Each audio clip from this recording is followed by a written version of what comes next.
నమస్తే. ప్రపంచంలో తెలంగాణ రాష్ట్రం ఒక మెడికల్ హబ్. చాలామందికి ఆశ్చర్యం కలగొచ్చు. అరే ఎట్లా మెడికల్ హబ్?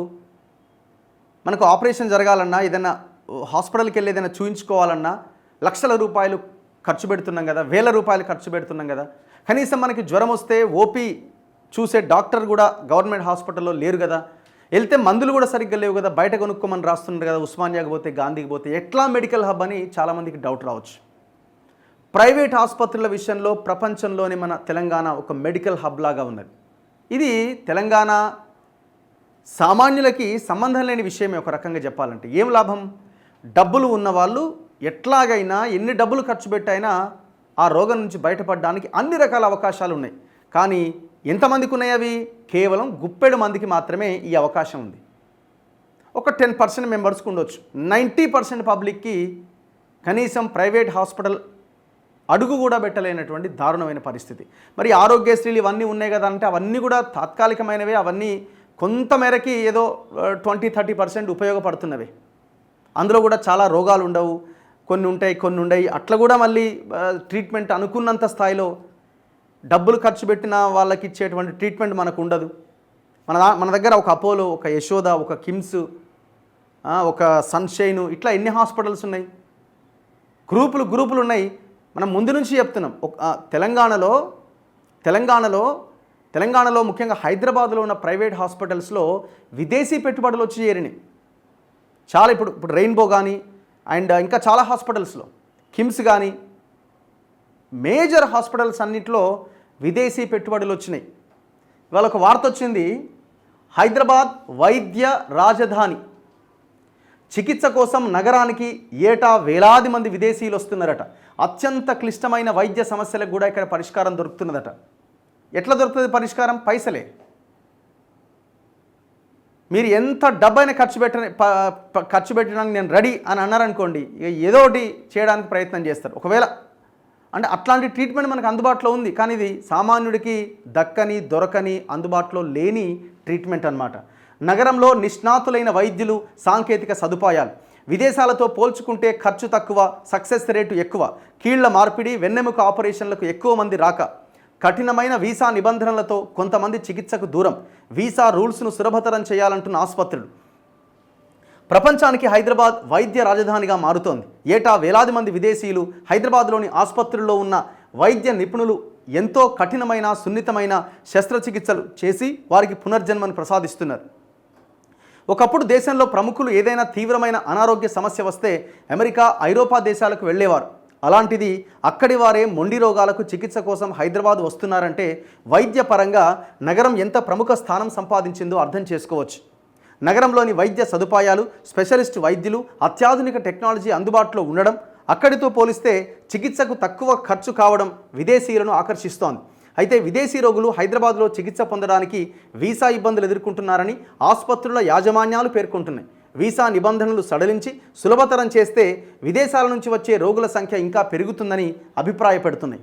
ఇక వాడిని దగ్గర నుంచి మొత్తం నాకెవతల పడేయచ్చు, రక్తం తాగొచ్చు అనమాట. ఇక్కడోడు అనుకో 10 మందిలో ఒక్కడని అడుగుతాడు కదా, 100లో ఒక్కడని అడుగుతాడు కదా. ఇక అక్కడోడు అనుకో ఏం ప్రయోగాలన్నీ చేయొచ్చు, ఎంతైనా లాగొచ్చు, ఏమైనా చేయొచ్చు. పైసలు అయిపోయిన తర్వాత బయటికి పంపొచ్చు. ఎన్నో ఠాగూర్ సినిమాలు చూపించవచ్చు. అన్నీ వీళ్ళు అసలు ఏమైనా సమాజం కోసం లేకపోతే ఇంకో దానికోసం పనిచేసే వాళ్ళు కాదు. ఇది మొత్తం బిజినెస్, ఇది టోటల్లీ బిజినెస్. ఈ నేపథ్యంలో భారత ప్రభుత్వం హీల్ ఇన్ ఇండియా పేరిట మెడికల్ ఈ వీసాలను ప్రారంభించింది. విదేశీయులు ఎక్కువగా వెన్నెముక శస్త్రచికిత్స, కీళ్ల మార్పిడి, గుండె, ఎముక, కంటి, న్యూరో, మూత్రపిండాలు, కాలేయ మార్పిడి చికిత్సల కోసం వస్తున్నట్లు ఆసుపత్రి వర్గాలు తెలిపాయి. ఈ శస్త్రచికిత్సల కోసం విదేశాల్లో కనీసం 6 నెలల పాటు వెయిటింగ్ లిస్ట్ ఉంటుందని తెలిపారు. మరోవైపు కార్పొరేట్ ఆసుపత్రులు కూడా విదేశీ రోగుల కోసం ప్రత్యేక సదుపాయాలు కల్పిస్తున్నాయి. ఆసుపత్రిలో ఇంటర్నేషనల్ పేషెంట్ విభాగాన్ని ప్రత్యేకంగా ఏర్పాటు చేస్తున్నాయి. ఒక్కో ఆసుపత్రిలో కనీసం 2000 మంది. విదేశాల్లో వెన్నెముకకు శస్త్రచికిత్స చేసుకుంటే ఎంత లేదన్నా 40 లక్షలు అవుతుంది. అదే హైదరాబాద్లో కేవలం 2 లక్షలతో పూర్తి చేయగలమని వైద్యులు తెలిపారు.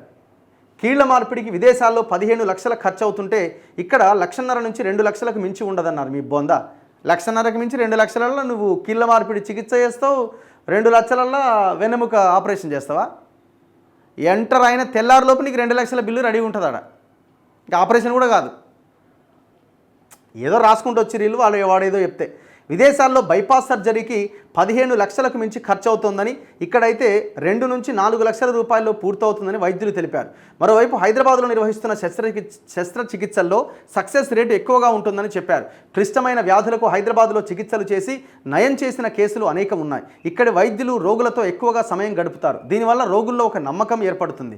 Uganda, Nigeria, Tanzania, Mozambique, Kenya, Dubai, Saudi Arabia, Sri Lanka, Bangladesh, మాల్దీవుల నుంచి ఎక్కువ మంది హైదరాబాద్కు చికిత్స కోసం వస్తున్నారు. కార్పొరేట్, సూపర్ స్పెషాలిటీ ఆసుపత్రుల్లో విదేశీ రోగుల తాకిడి ఎక్కువగా ఉన్నది. ఒక్కొక్క కార్పొరేట్ ఆసుపత్రిలో ఏడాదిలో కనీసం 2000 మంది విదేశీ రోగులు అడ్మిట్ అవుతున్నారట. పర్ ఇయర్ మన హైదరాబాద్కి 2000 మెంబర్స్ వస్తున్నారట రకరకాల ఆపరేషన్స్ కోసం, ట్రీట్మెంట్ కోసం. మొన్న మధ్యాహ్నానికి నాగేశ్వర రెడ్డి గారికి పద్మవిభూషణ్ అవార్డు వచ్చింది. ఆయన ఎవరికైనా సామాన్యులకు అందుబాటులో ఆయన అపాయింట్మెంట్ దొరుకుతుందా? ఇంపాసిబుల్. పొరపాటున కూడా ఆయన ముఖం కూడా చూడలేం మనం. ఎవరికి ఆయన ట్రీట్మెంట్ దొరుకుతుంది?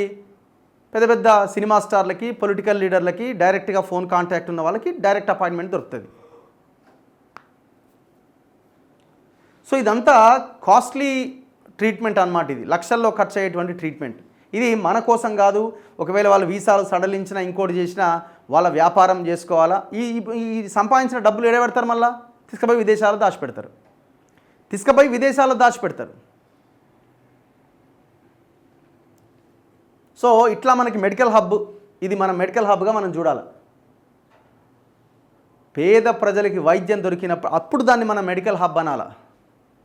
ప్రతి గవర్నమెంట్ ఆసుపత్రిలో ఈ ప్రజలకి ఫ్రీ ట్రీట్మెంట్ దొరికినప్పుడు అప్పుడు దాన్ని మనం మెడికల్ హబ్ కింద చూడాలి.